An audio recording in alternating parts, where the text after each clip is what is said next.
హైదరాబాదులోని అతి పురాతనమైన ఆలయాలలో శ్రీ పెద్దమ్మ తల్లి దేవాలయం ఒకటి. ఈ ఆలయం హైదరాబాదులోని జూబ్లీహిల్స్ ప్రాంతంలో ఉంది. ఈ అమ్మవారిని దర్శించుకోవడానికి ప్రతిరోజు కూడా కొన్ని వందల మంది భక్తులు ఇక్కడికి వస్తారు. ఈ వారమంతా పెద్దమ్మ దేవాలయం సందర్శకులను మరియు ఆరాధకులను ముక్తకంఠంతో స్వాగతిస్తుంది.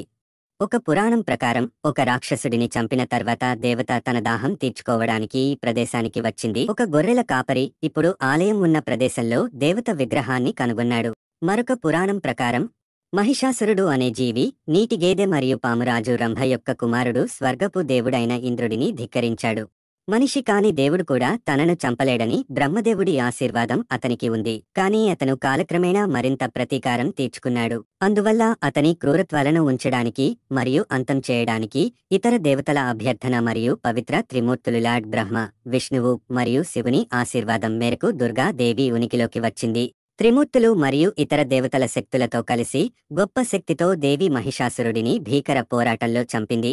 హంపి విరూపాక్ష పీఠాధిపతులచే నూతన విగ్రహప్రతిష్ఠాపన అనంతరం ఈ ఆలయం దినదినాభివృద్ధి చెందుతోంది. ఆలయ ప్రాంగణంలో ఎత్తైన ధ్వజస్తంభం ఉంది. ధ్వజస్తంభం వద్ద రూపాయి బిళ్ల పడిపోకుండా నిలువుగా నిలబడితే మనసులో అనుకున్న కోరిక నెరవేరుతుందని భక్తుల నమ్మకం. పెద్దమ్మ ఆలయానికి ప్రధాన ఆలయం పక్కనే కొన్ని చిన్న ఆలయాలు ఉన్నాయి. ఒకటి లక్ష్మీ, గణపతి మరియు సరస్వతి ఆలయం మరియు మరొకటి నాగదేవత ఆలయం. భక్తులు అమ్మవారికి కొబ్బరికాయలు మాత్రమే సమర్పించవచ్చు.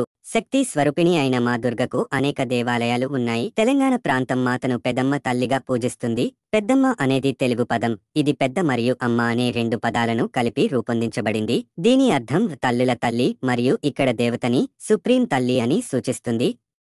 అలాగే తల్లి అంటే తల్లి, అందుకే పెద్దమ్మ తల్లి కూడా అదే భావాన్ని తెలియజేస్తుంది. ఈ గుడి అనేది పుణ్యక్షేత్రం లేదా ఆలయాన్ని సూచిస్తుంది. జూబ్లీహిల్స్ లో జరుగుతున్న బోనాల పండుగకు హైదరాబాద్లో ఉన్న ప్రజలు మరియు ఇతర దేశాలు ఉన్న ప్రజలు ఈ బోనాలు పండక్కి వస్తూ ఉంటారు. బోనాల పండుగ అమ్మవారితో చాలా ఘనంగా జరుపుకుంటారు. అంగరంగ వైభవంగా జరిగే పండగ ఇది. అమ్మవారికి ఎంతో పిండి పదార్థాలతో నైవేద్యంతో పూజలు జరుగుతాయి. రథోత్సవం కూడా ఉంటుంది. ఇంద్రకీలాద్రి అమ్మవారి ఇక్కడ పెద్దమ్మ తల్లిగా కొలువై ఉంది. పెద్దమ్మ గుడి వద్ద ప్రతి సంవత్సరం జూన్ లేదా జూలై నెలలో బోనాలు పండుగను అత్యంత భక్తితో జరుపుకుంటారు. ఈ పండుగలో మహిళలు బోనం అని పిలుస్తారు. బోనాల సందర్భంగా అన్నం, బెల్లం, పెరుగు వంటి పదార్థాలతో అమ్మవారికి నైవేద్యం అందిస్తారు. ఈ దేవాలయాన్ని సందర్శించడానికి ఎంతో భక్తాదులు బోనాలు పండుగ వేడుకలు జరుపుకుంటారు. ఎందుకంటే ఈ సమయంలో ఆలయాన్ని ప్రత్యేకంగా అలంకరిస్తారు మరియు పూజలు, ఊరేగింపులు, సంగీతం మరియు నృత్యాలతో ఆలయం ఉల్లాసంగా కనిపిస్తుంది. బోనాల సందర్భంగా అన్నం, బెల్లం, పెరుగు వంటి పదార్థాలతో అమ్మవారికి నైవేద్యం అందిస్తా. పెద్దమ్మ తల్లి ఆలయ నిర్మాణం గురించి ఈరోజు మనం తెలుసుకుందాం. ఈ ఆలయం 500 సంవత్సరాల క్రితం ఉందని చెప్తారు. గోలకొండ నవాబులు పాలనలో ఈ గుడి ఉందని చెబుతారు. 1933వ సంవత్సరంలో ఈ ఆలయాన్ని నిర్మించారు.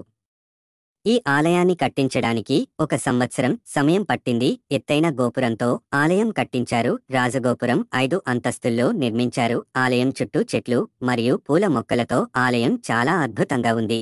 వీడియో నచ్చితే మరిన్ని వీడియోస్ కోసం మన ఛానల్ని సబ్స్క్రైబ్ చేసుకోండి.